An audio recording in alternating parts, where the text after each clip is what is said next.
What's going on, everybody? And welcome to the 112th episode of the Crazy One podcast. As always, I'm your host, Stephen Gates, and this is the show where we talk about creativity, design, leadership, and a whole lot more. Now, today's episode, we come to the fifth of the Share the Mic Now episodes.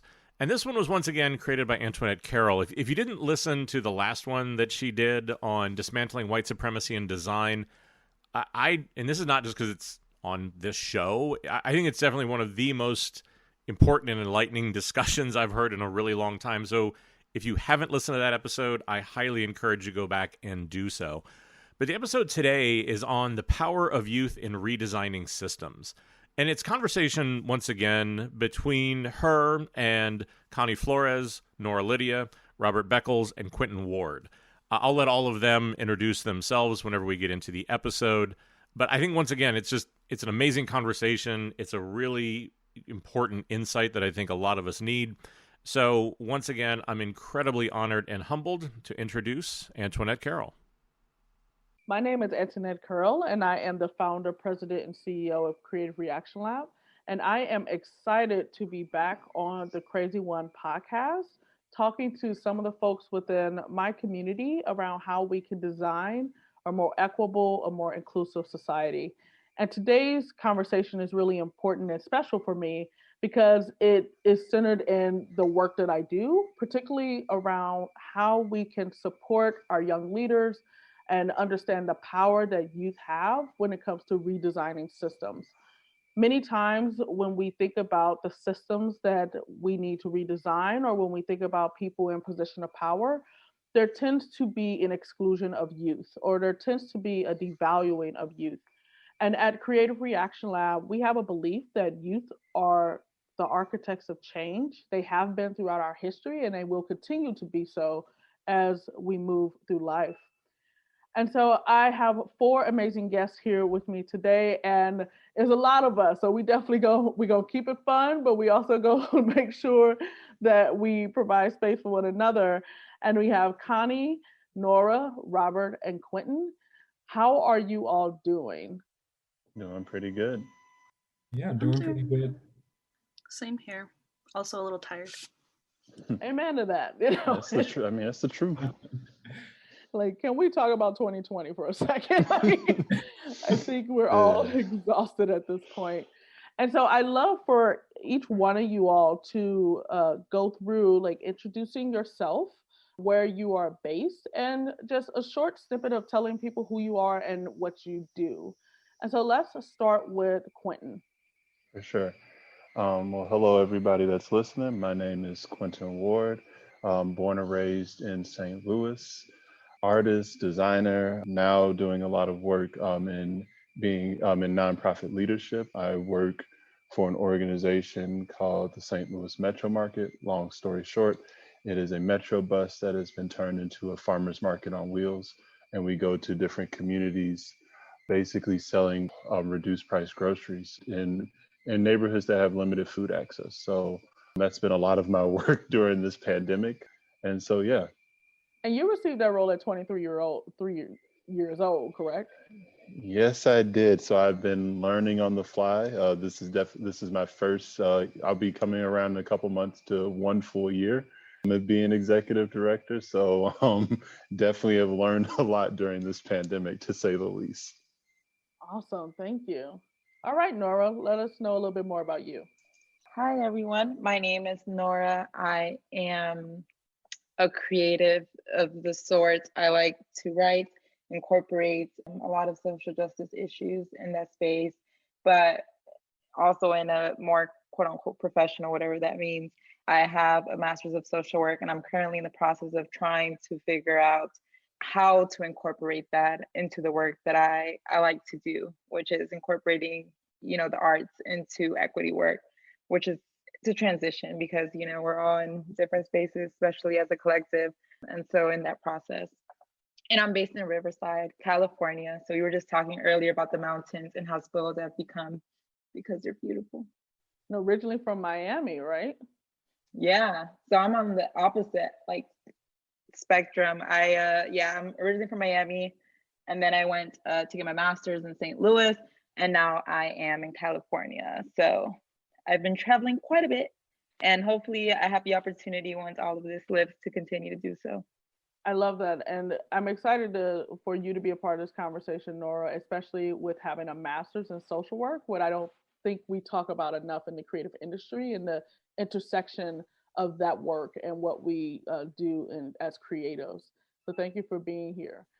All right, Robert, how about you? Yes, so I'm Robert. I was a community design apprentice with the 2020 cohort of the Community Design Apprenticeship Program. Just finished up in October, and we focused on healthy food access, improving access to healthy food in Normandy and Wellston and St. Louis. And then day to day, what I do is offer peer support to queer Black men in St. Louis. Williams and Associates, it's a small nonprofit that focuses on addressing minority health disparities, specifically around sexual health and mental health. So that's a little bit about me. Thanks, Robert. And also like the importance of like mental health, right? Like when we talk about community health, there tends to be the folks that only think about healthcare, and there tends to be the folks that understand that everything is intersected with community, and particularly the social determinants of health. And so it sounds like you're exploring that even more in your work and how it affects Black queer men. Absolutely, yeah. Piece of what we just did, actually, my coworkers and I, we went through the community health worker program at St. Louis Community College through Homegrown STL. Homegrown is a collective of agencies in St. Louis that are focused on addressing the holistic needs of Black boys and men. I think ages 12 through, you might know Nora, I'm not sure, ages 12 through, I want to say 29. I might have just made that up. That's all right. We're going to pretend that is right. Yes. Yeah. But that class was all about teaching us how to help people in addressing those social determinants. Obviously, my agency is focused on specifics around sexual health, mental health support. But like you said, it's so much more than that when you think about what people need to live full, healthy lives. So. All right. And last but definitely not least, Miss Connie. Hello, everyone. My name is Connie Flores. I'm originally from Houston, Texas, but I'm currently based in St. Louis. And currently, I'm a art director at a marketing agency here called Galeon. But I think similar to Nora, she's already completed her master's degree. I'm interested in seeing how aspects of social work or social justice intersect with design. And I think my experiences of organizing while I was in my undergrad really gave me this perspective that design has a very powerful moving force to have people engage with certain movements, how they see themselves, what kind of messaging is being put out there. And so, yeah, want to further explore how far design can take people wanting to redesign social structures. I love that. And I also love like the fact that you called out community organizing, because I personally believe that they are the ones that push us further in society. And those are the invisible, like some people say change makers. I'm a person that's pushing this movement of redesigners for justice. I think we need more than just change makers. And so when you were doing community organizing work, what were some of the topics you were focusing on? It was an identity-led space, mostly revolving around Chicanidad. But once the actual organizing began, we very much realized that this Chicano identity didn't encompass all these different experiences that we had. And so maybe it was because we were new, we were like struggling to figure out who these audiences or what purposes we were trying to serve. So when it came to identity, it was questioning like, what does Mexican look like? Is Mexicans tend to use Mexican as an identity rather than recognizing it as the nationality, issues of being undocumented and being in school, issues of having to work and provide while you're far away, still having to provide for your family back home, how that kind of dynamic impacts you at school. And so because we were like all recognizing all these different experiences we were having under this umbrella of like one identity, it was really awesome to see how so many people wanted to contribute. So like graduate students would come to like mentor the undergrads and teach them, hey, this is how you can navigate. Or we also didn't have, a lot of us didn't necessarily have role models as to like where our careers could go. So for me, for example, I had no idea where design could take me. There was a student who was being a business major, and she was just like, I don't know who to talk to about wanting to like start this business idea that I have.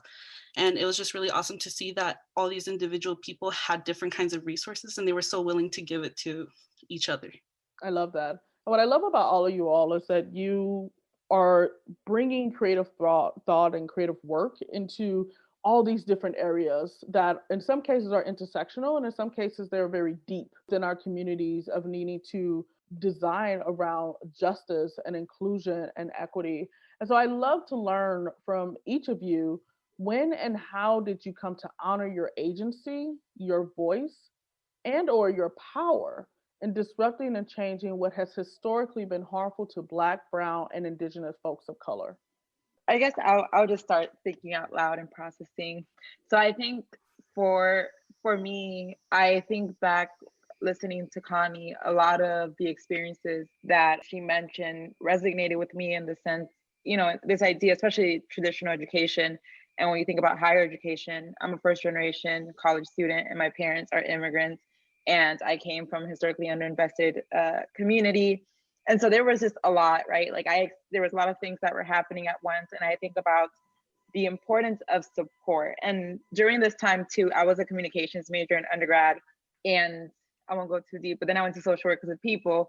And I think that for me, it was kind of thinking about, okay, well, I loved consuming television as I do now, and I loved consuming stories. And I think a lot of my narratives and experiences weren't illustrated in what I was seeing. So thinking about, like Connie and I shared, we had experiences that I thought were unique, but then the more I hear people talk about it, the more I see, oh, wow, this happens quite often, at least especially with like immigrant populations. People come from immigrant parents. And I started to see, there's like strength in stories and understanding that other people share that with you. And I think that for me, I was in this space little by little, and when I was in, especially like in undergrad, seeing the power that stories and that community building can have and how it was all like related. And so for me, that was kind of one of the first stepping stones of seeing where this power lied, because I was like, oh wow, we're much more powerful than we think. We just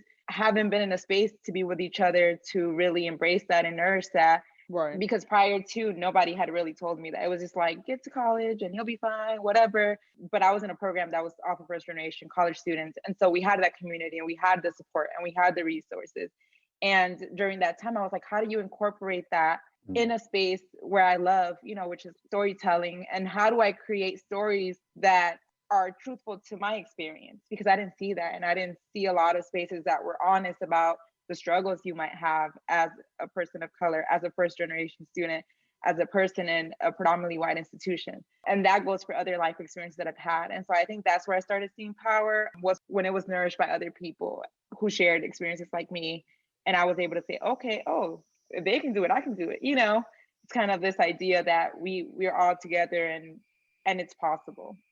I mean, I think it makes a lot of sense though, like, because I feel like, at least from my experience, especially living in St. Louis, especially starting undergrad with 2014 and everything that happened in Ferguson, I think that gave me a sense of I think more so of like a reality check, but more so of just even, I think, one, on a proximity standpoint of like, that was no more than 15 minutes away from my house. So that could have been myself, that could have been one of my friends, that could have been a family member, but also in the larger scope of like, school didn't really give me that, like, that formal basis of how to be able to go tackle those things. So where can I go find that at? So I think for a while it was like, okay, I know I want to have conversations around systems, around oppression, around the history of, of especially for Black folks, but then more so of like, but where do I go to where I can really take these things, not only within a background of art or graphic design, but on a larger thing that could have some real impact. Not saying that art can't, but more so of for everyday people as well too, because it's the understanding that even with art, sometimes there's a level of privilege and access that goes with that. And I think for me, it was a lot of that was Creative Reaction Lab. I mean, to be able to be in a space where it was like putting all the pieces together and saying like, okay, these are how these different systems work.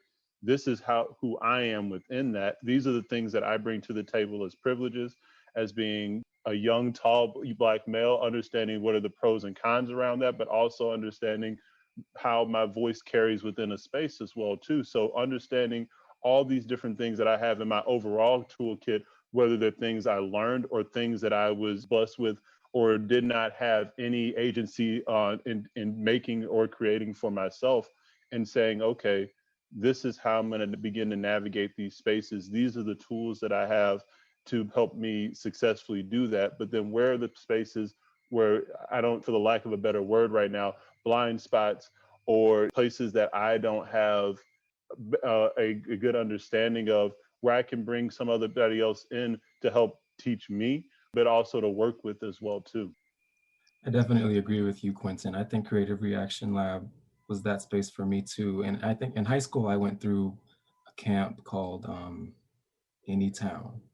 And I think that really laid the groundwork for me understanding how systems of oppression exist, first of all, and then how they work. But I think the very first time I honored my voice and my power, I can think about the skill building and the education I received. Those experiences are really important, but I think the first time I really did it for myself personally was when I came out to my family.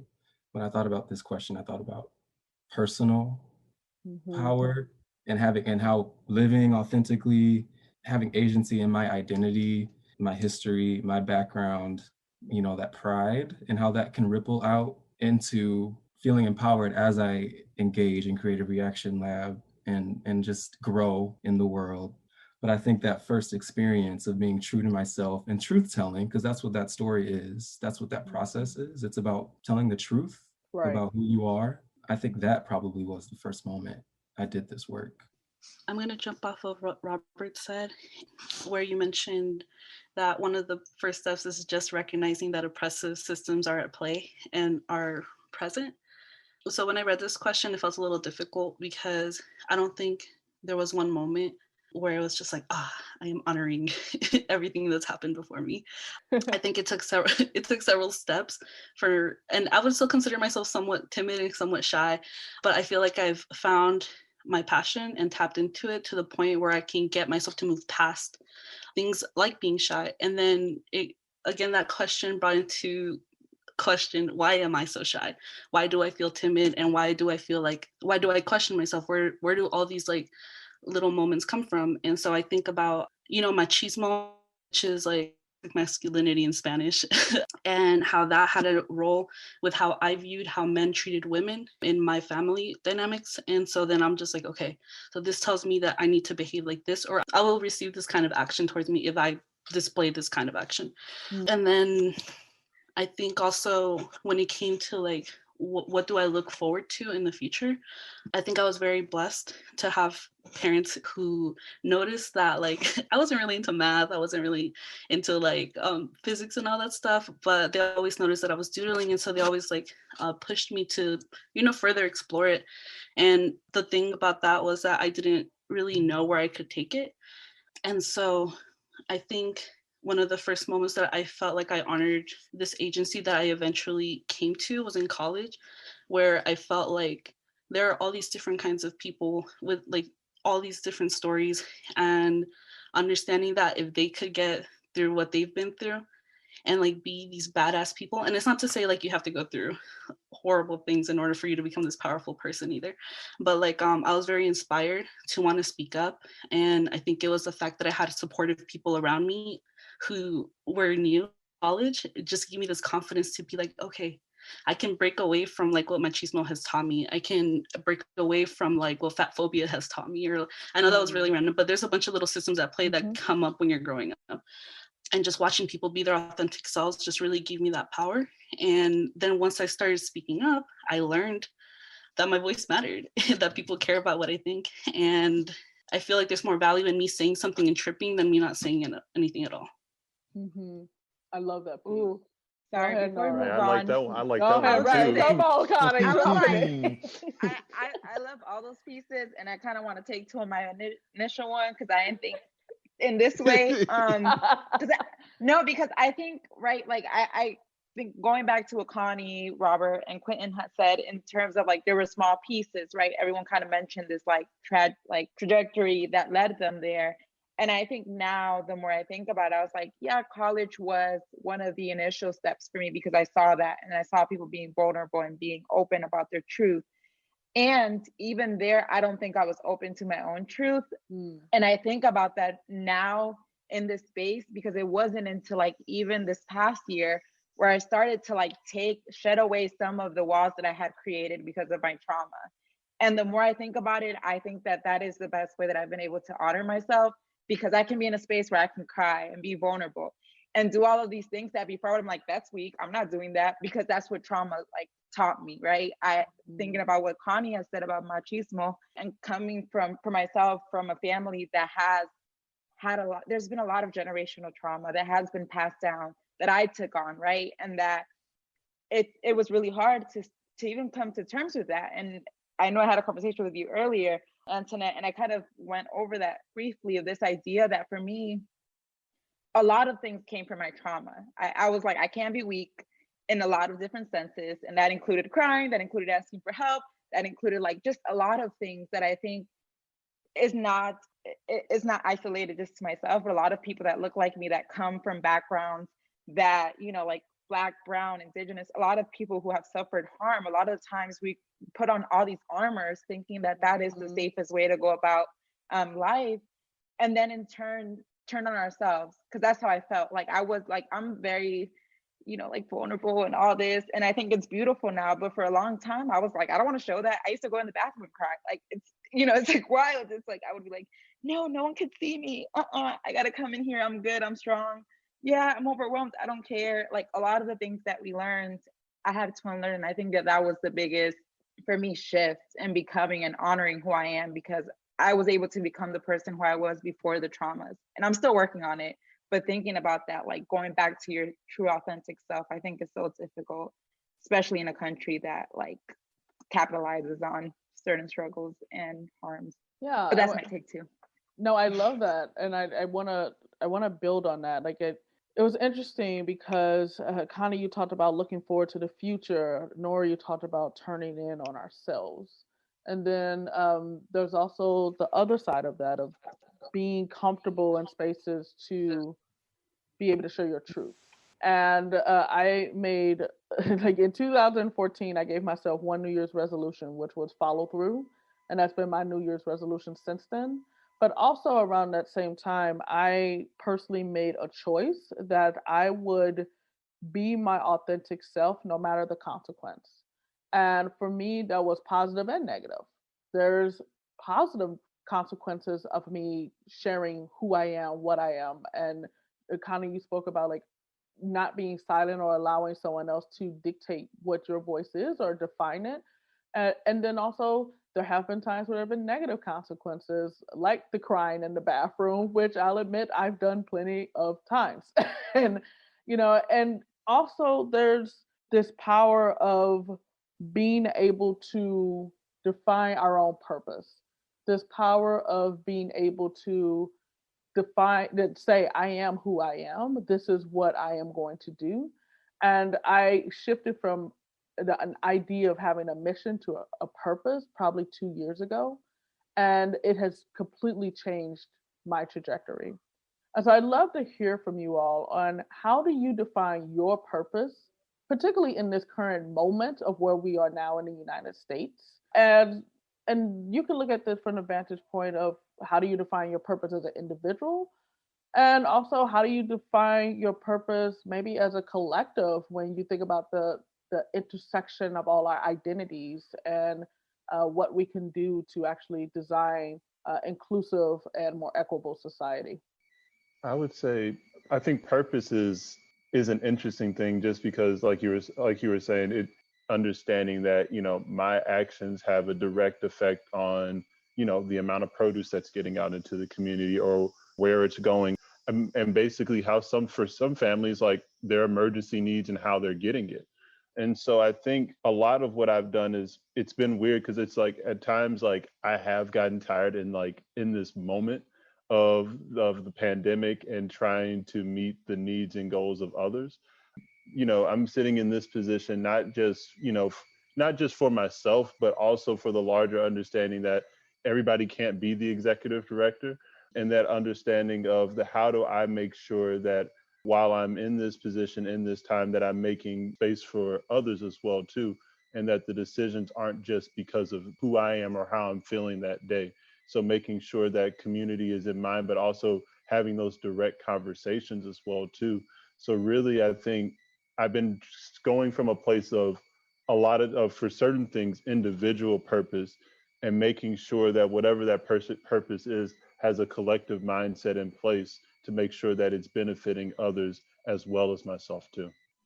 I love the idea of also like making space for others and recognizing that it's not just the individual. Like, I think it's important for us to recognize the individual role we play. We need to reflect on our identities, but also what is collective mobilization, collective impact, collective liberation look like? I don't think we spend enough time even reflecting on what liberation means for our individual lives, let alone what it looks like as a collective.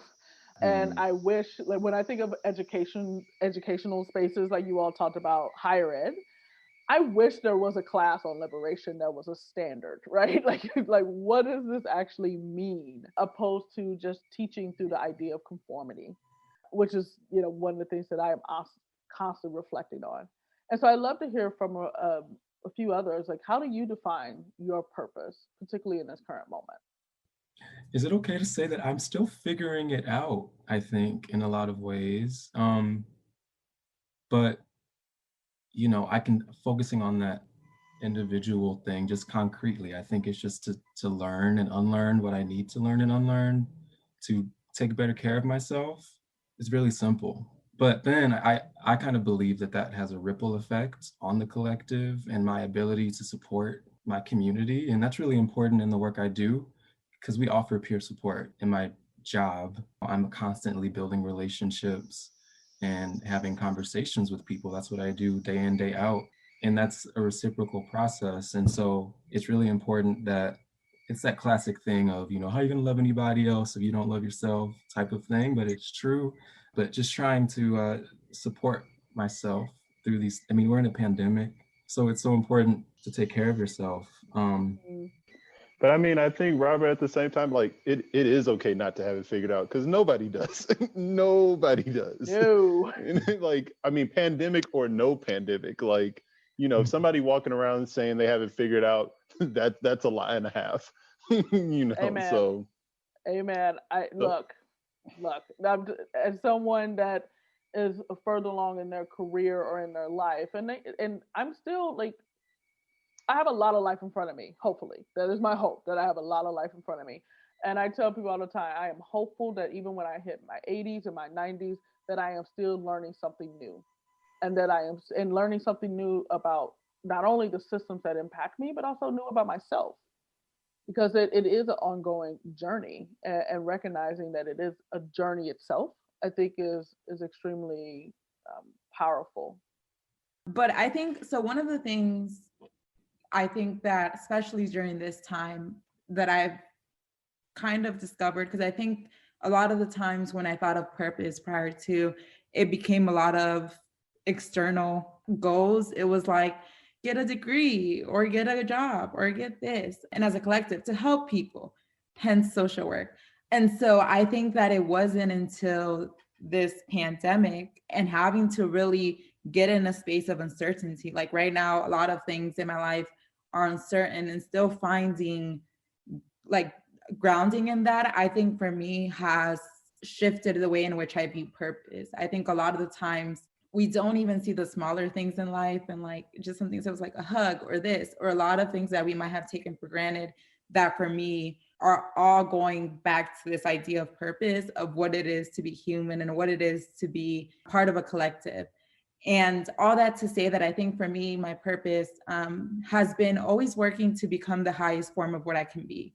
So whether that's like digging deeper into my traumas, digging deeper into who I am as a person, digging deeper into what I need to be my best form, all of that. So then I can help others, going back to Robert of like, if you can't love yourself, you can't love others. Like, what is it that I need to be the best version of myself. So then I can hopefully help, and not help in the like paternalistic sense of like, here, let me help you, but more so, how can I be as authentic as possible and as vulnerable and as open and as transparent, right? And in order to do that, I need to know myself and I need to understand all of this and unpack it. How can I do that to then have other people even think about it? Something as simple as like, I like storytelling. So even if I can be vulnerable and truthful in that space, how does that translate to other people? And how can they start to think about, ooh, this is what I need to dig into, because 24/7, I'm alone myself and no one else, so that's the way that I kind of viewed it recently. I want to jump off of what Nora said about focusing on the self a little bit, just because when it comes to purpose for myself, I feel like it's constantly shifting. I don't know. I don't like to be one thing ever. Like, I just think that's not realistic. My purpose last year and up to the beginning of this year was like really pushing, like I said in the beginning, what design could be. I was part of this awesome fellowship and design plug. And then I was also I had just gotten a job at a design agency that worked specifically for mission-driven community impact organizations. I was like, what? Like, I am where I have wanted to be finally. And then the pandemic hit. And so all of a sudden I was like, yeah, I'm home all the time. I'm just going to be so productive. I'm going to knock out these goals that I've been putting off. And I'm the kind of person that can be home for like long periods of time with no problem. Like, I'm chilling. But yeah, this is much longer than we expected. And for a long time during this whole pandemic, while I was still trying to do everything, I found it very difficult to prioritize myself. I'm just like, my work comes first, these side hustles come first, my family comes first. It just became so overwhelming. And so my purpose right now, and it was really hard to get here for myself. My purpose right now is me, like just prioritizing myself. Yes. You are talking aside. right now, Connie. Come on, Connie. You better preach. I ain't been to church in a minute because it's been online services. Connie preaching. Oh man, Reverend Flores right there.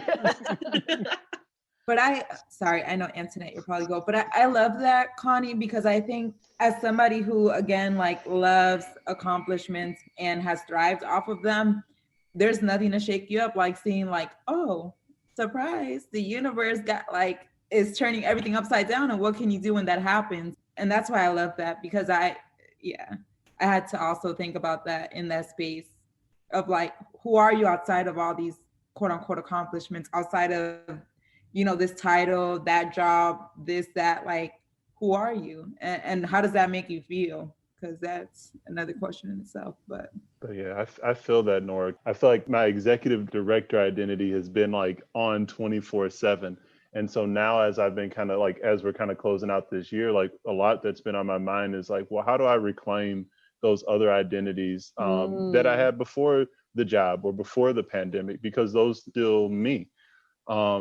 And so I think that's like been the practice of like, okay, I'm going to shut this down today because I can and I need that space.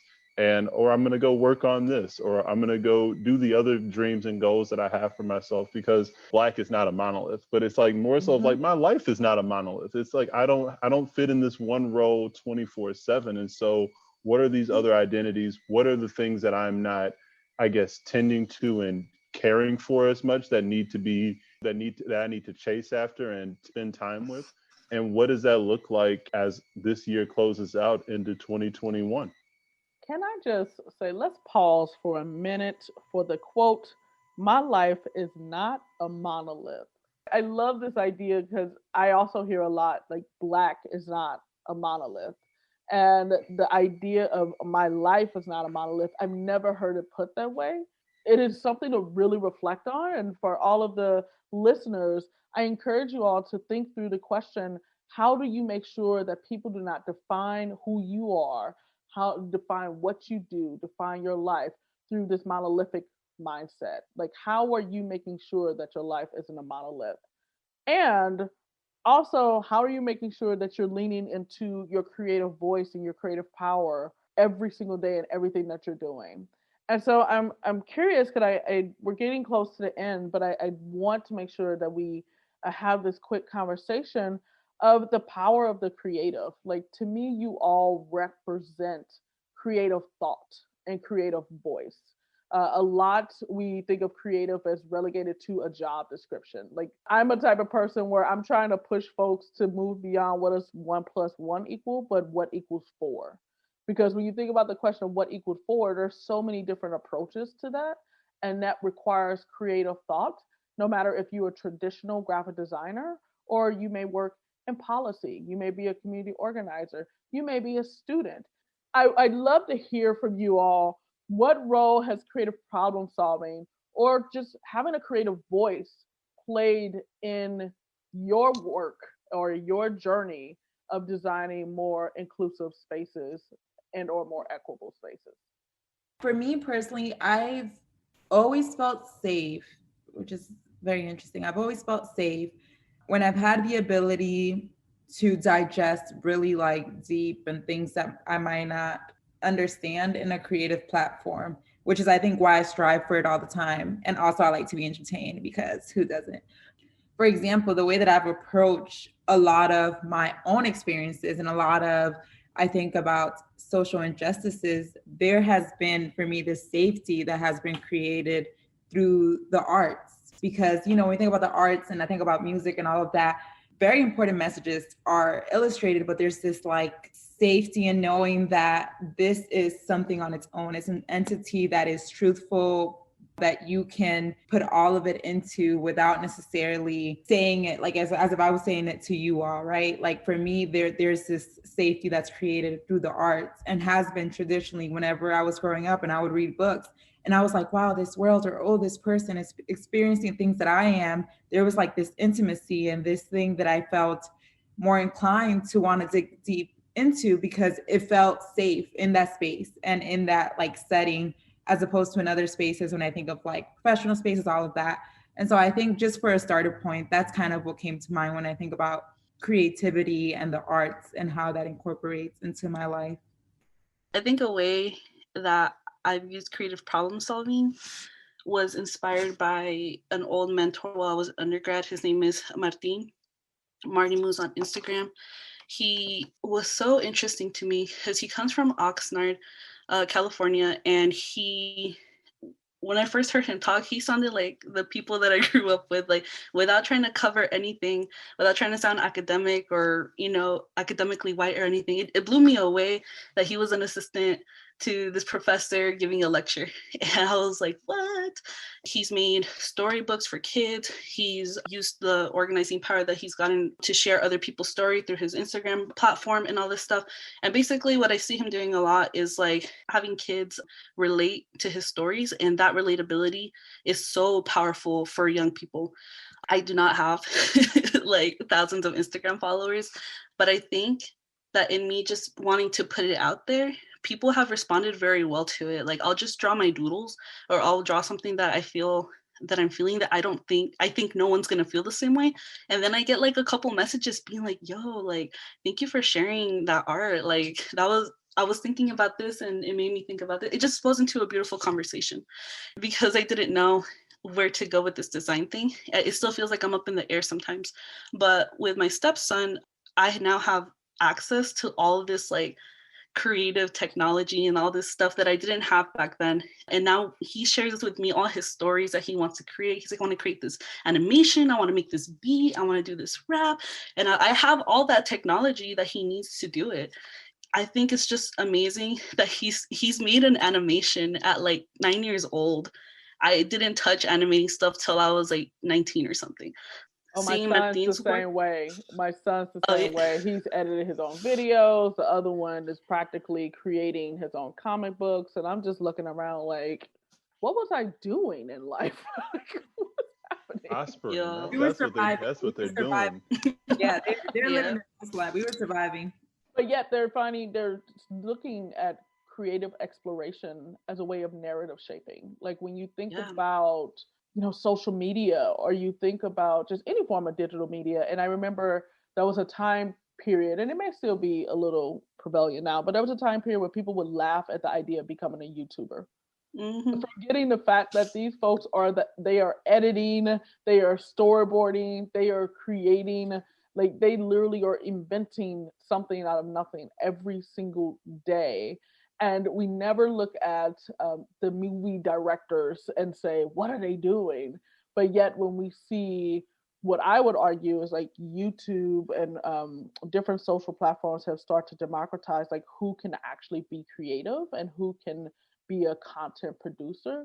Then all of a sudden we start to say, well, wait, is that real? And it's like, yes, it's real. You know, the project that young indigenous man is making to raise awareness of what's happening on his reservation is just as powerful as a Steven Spielberg movie, right? Like that shouldn't be devalued. And there's so much opportunity for us to explore creative voice and creative ownership within our own lives.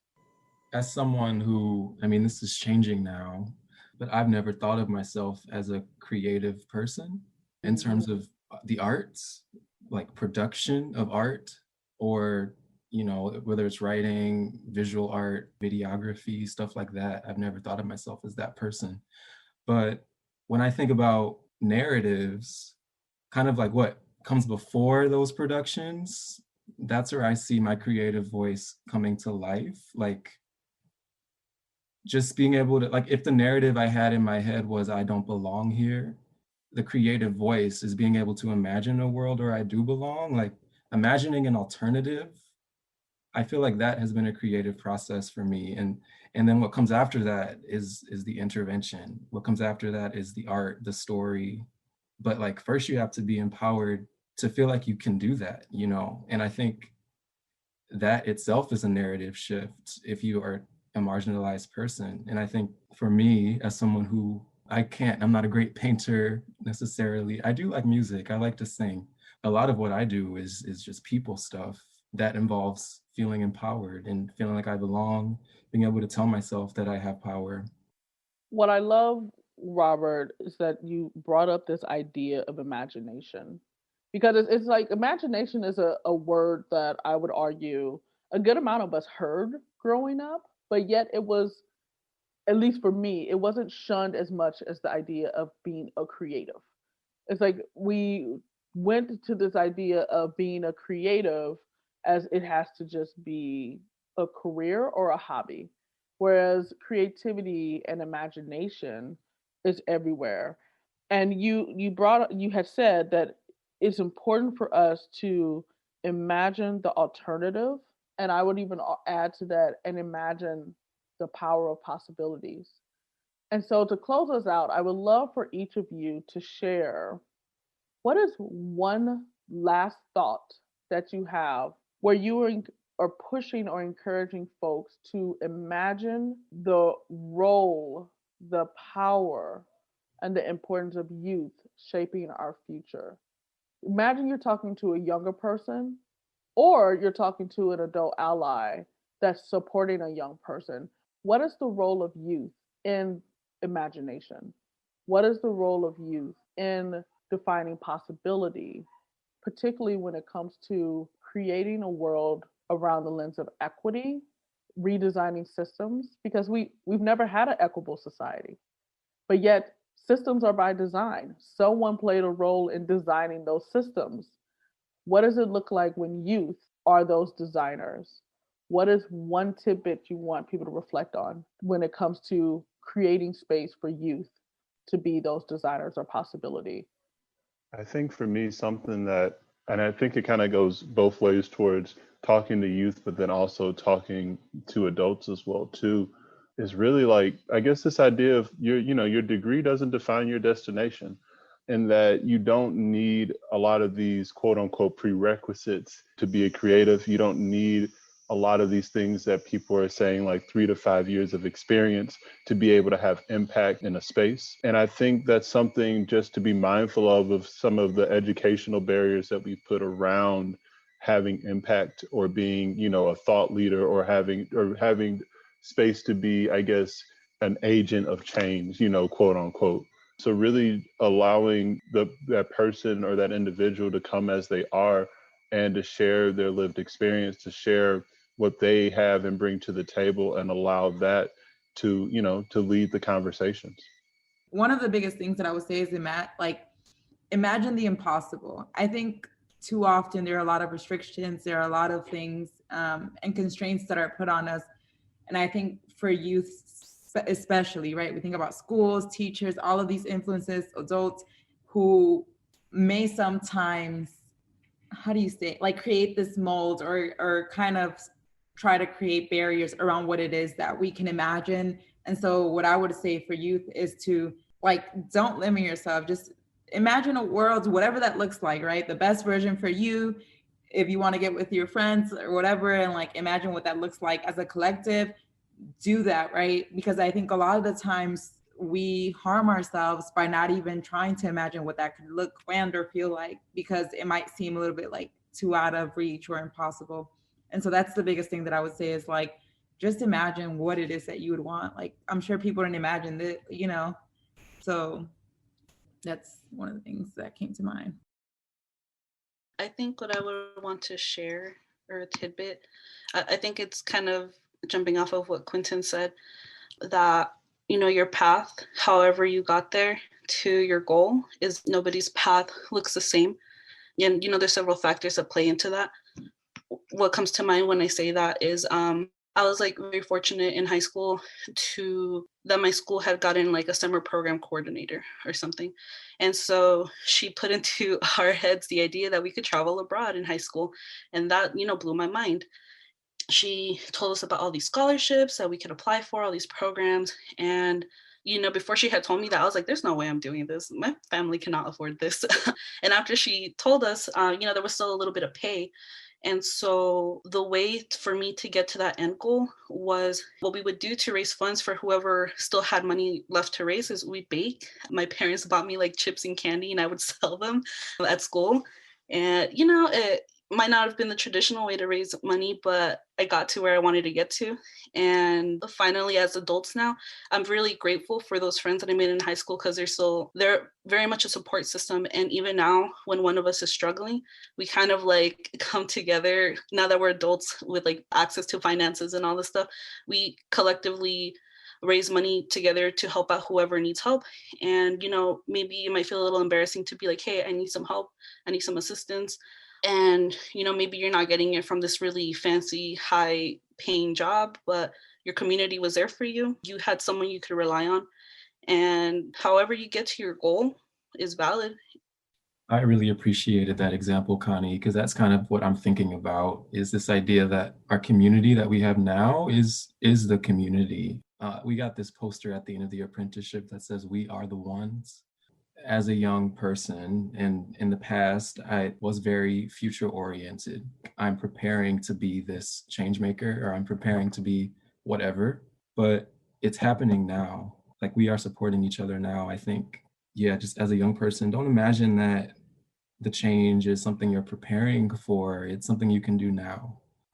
So I love that you brought up the poster, Robert. So the poster was done by Teresa Moses at Blackbird Revolt. So I recommend you all go and check out her work. And also I actually wrote down everything that you all were saying, those different call outs. So Connie, you encouraged us to really understand that however you get to your goal, it is valid. That there should be judgment around that. There should be actually a sense of pride in understanding the lessons that we will gain by the different explorations of that. Robert, you talked about the fact that our community we have now is the community. And also thinking about how do we even create spaces where we can be accountable to one another in our community, challenge each other for growth, and making sure that we allow space for that community to continue to grow and mobilize and change, right? Because we can't do this as individuals. The collective is needed. Also, Nora, you mentioned that we harm ourselves by not imagining beyond impossibilities. And there's so much power in recognizing that it's not just about let's think about what we see in front of us because of constraints that have been set aside for us. And that could be generational constraints. That could be the folks in your lives that are telling you what you can and can't do. But what does it look like to move beyond impossibilities and really imagine something anew? and truly be what we like to talk about, which is innovation. And then Quinton, you, besides My Life is Not a Monolith, which again was the drop, you also brought in this point that your degree doesn't define your destination. And recognizing that for me, I even think about that academic and professional pedigree, that's fine, but that doesn't equal living expertise. And no matter what letters you have behind your name, or if you didn't even complete a degree or you didn't start a degree, that living knowledge, those experiences that you have are just as valuable. And honestly, I would think even more powerful when we center those in the work that we do. And so before we go, I want folks to be able to find you. And so if you could quickly say, how can people learn more about you? Is it an Instagram account? Connie, I know you mentioned that. Do you have your own website? Or like, is there an email? Because part of the reason of doing this podcast, well, for me, was making sure that I was sharing space and shifting power. And so I love for folks to be able to connect with you all. Connie, let's start with you. Where would they reach you? So you can reach me either on my Instagram at Konacan, Konacan. Feel free to slide into the DMs respectfully. And then, or you can reach me in my email at coflores94@icloud.com, or check out my website, connieflores.com.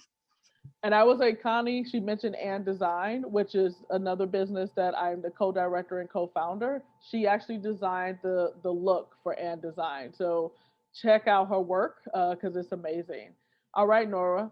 All right. So I guess you can reach me on Twitter.